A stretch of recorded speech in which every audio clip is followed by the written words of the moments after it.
Salut les amis, dans cette vidéo nous allons terminer notre personnage en réalisant les yeux, les pupilles je veux dire, et ensuite nous allons appliquer quelques matériaux sur notre petit Titi. Je me présente, je m'appelle Jeffred et je suis votre petit tuteur modélisation dans cette vidéo.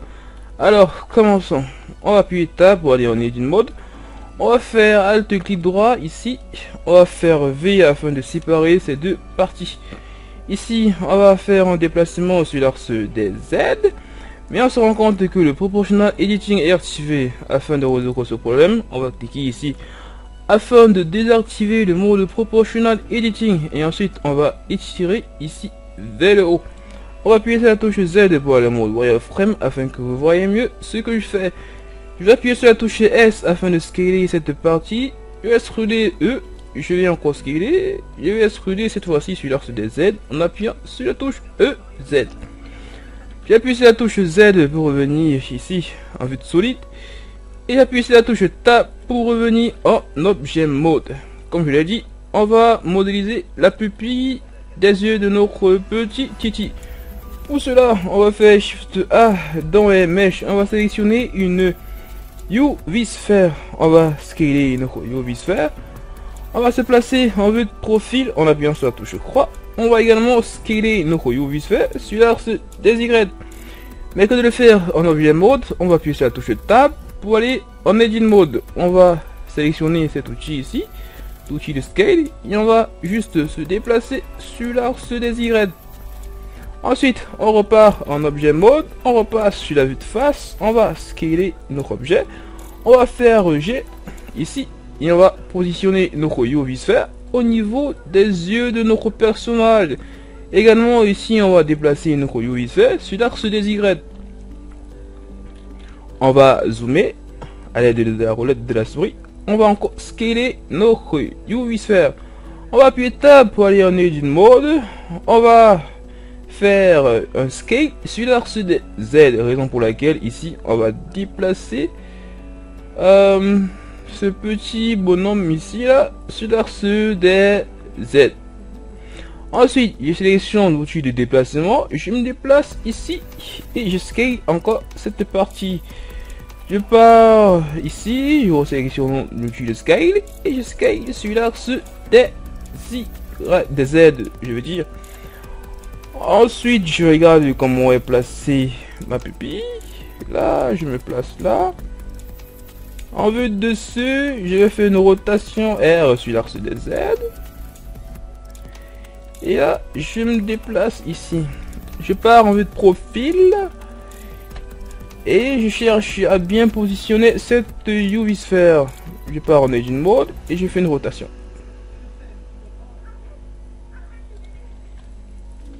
Bon, ceci étant fait, on va sélectionner le UV Sphere, on va aller dans les modifieurs et on va appliquer le modifier subdivision de surface. On va mettre la viewport à 2. Ensuite, on va appuyer sur la touche W ou alors un clic droit et ensuite on va cliquer ici là sur Smooth, Shield Smooth, je veux dire. Ok, on va encore se déplacer là sur l'axe des Z. On va sélectionner à présent cette UV Sphere, on va aller dans les modifieurs et on va appliquer le modifieur Mirror. Nous allons faire une symétrie sur l'axe des X, raison pour laquelle on va lisser ici la partie X cochée. On va déplacer notre modifieur Mirror au-dessus du modifieur subdivision de surface, on va plier ici et là. On va faire ici CTRL A afin d'appliquer la rotation. Ensuite, on va venir là sur objet, on va faire cette origin et ensuite origin to cursor 3D afin de permettre la symétrie de notre UV Sphere. Ceci étant fait, on peut à présent aller dans le shading. Là, on clique là, on zoom.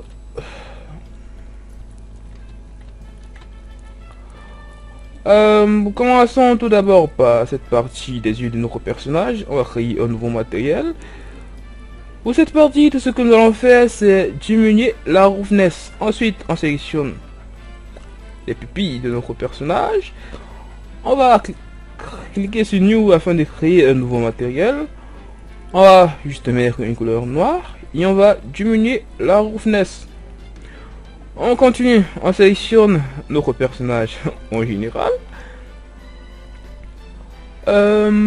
Petit problème, avant de faire cela, on revient d'abord ici, on part dans le shading, on appuie sur la touche L, on fait P, et ensuite By Loose Parts. Ensuite, on revient en objet mode, on revient dans le shading, on sélectionne cette partie, et là, on a un tout petit peu travaillé. On vient là sur Add, Input, on va sélectionner le Layer Ways. On va connecter le facing avec la base color.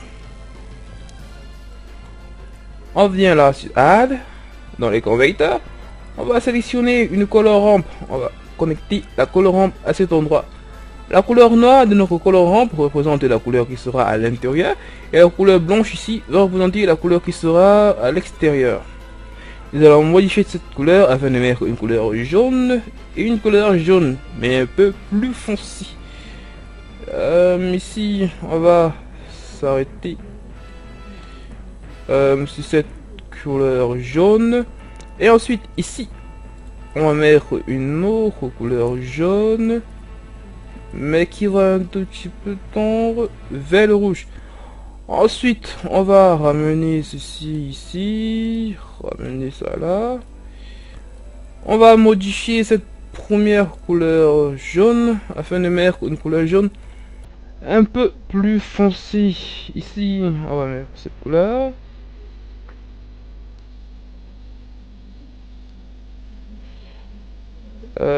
Ici là.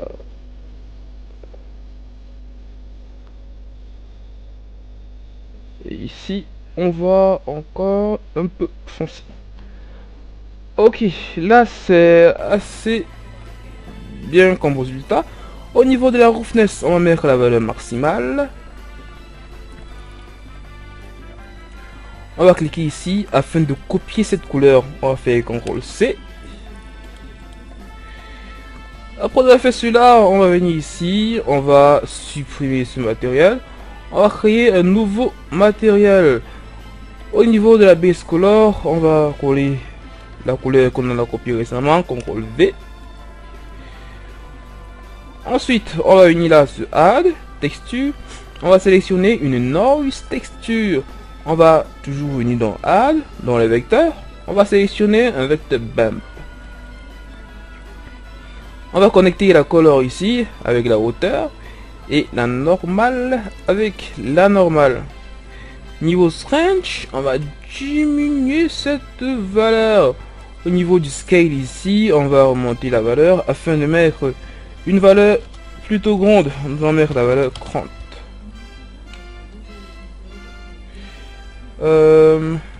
Au niveau d'ici, on va encore diminuer. Au niveau des détails, nous allons mettre la valeur 10.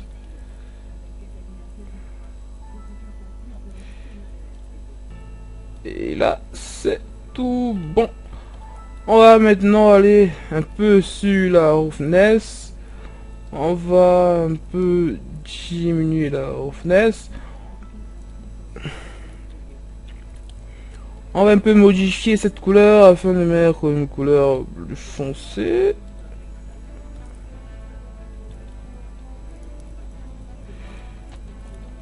Ok. On va continuer. On va copier cette couleur, CTRL C. On va sélectionner le bec de notre personnage. On va créer un nouveau matériel. Niveau base color, nous allons coller la couleur que nous avons précédemment copiée, CTRL V. Et là, nous allons diminuer la roughness. On va faire de même sur la partie du bas. Ici, on va juste réimporter la fameuse, le fameux matériel que nous avons créé. Ici, c'est pas lui, c'est sûrement lui, non, c'est peut-être lui. Est-ce que c'est lui? Non, c'est pas lui. Alors c'est lui. Et au niveau de la queue de mon personnage, nous allons mettre ce matériel. C'est pas lui. D'où l'importance de toujours renommer ces matériaux. Ok. Nous avons fini avec l'application des matériaux sur notre personnage Chichi. C'était relativement simple. On va revenir dans le layout. On va lancer un petit rendu en temps réel. On va se placer sur la vue de profil. On va faire Shift A. Dans le light, on va sélectionner une area. On va faire G. On va faire une rotation. Et là, au niveau des paramètres de notre area, au niveau du power, on va mettre la valeur 100.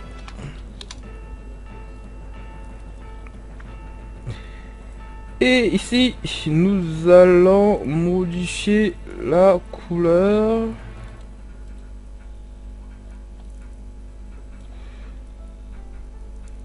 Ici, on va diminuer le power pour mettre la valeur 50. Ce n'est pas bon. On va mettre la valeur 80. Ici, on va un tout petit peu mettre là.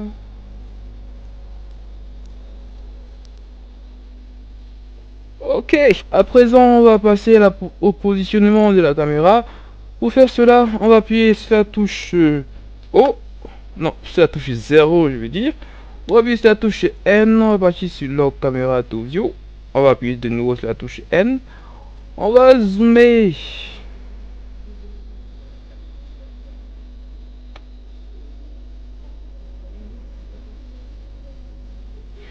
Après avoir fait cela, on appuie de nouveau sur la touche N, on décoche ici, on appuie de nouveau sur la touche N et on va zoomer. On va partir dans le world.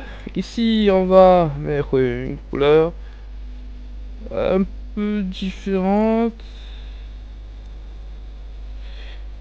Et on va lancer le rendu. Ok les amis, c'était tout pour cette vidéo. Merci de m'avoir suivi. Et surtout, n'oubliez pas de lâcher un gros pouce bleu si vous avez aimé cette vidéo, de la partager à vos amis, de la commenter également parce que ça fait vraiment plaisir. Sur ce, je vous dis à la prochaine pour un nouveau tutoriel. Bye bye.